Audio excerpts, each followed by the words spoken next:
Hello everyone, welcome to Gigabits, and in this video I'm going to show you how we can use and make emotes inside Roblox. This will of course depend on the game you're playing. In this case, I'm in this game here. Normally some games already have emotes included, like this one. For example, here we have the facial expressions, and below that we have the emotes section. However, there are other games where emotes are not available, but we can still use custom emotes, meaning the ones that come by default, or the ones we can buy without any problem. For example, here's one of them. To access your emotes, you just need to open the three dots menu, also known as the More menu.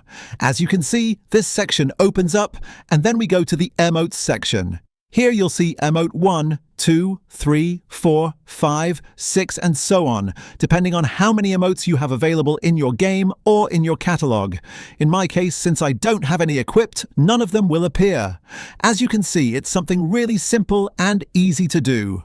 Now for mobile devices or tablets like an iPad or, in my case, a Galaxy Tab S8, the process is exactly the same. To perform emotes, simply tap on the three lines icon next to the chat messages, and you'll find the emotes section there as well.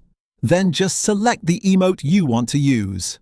Since I don't have any emotes equipped, I can't perform one right now, but if you have them equipped, you'll be able to use them without any problem. That's all for now. If you want to see more Roblox-related content, don't forget to subscribe and leave a like.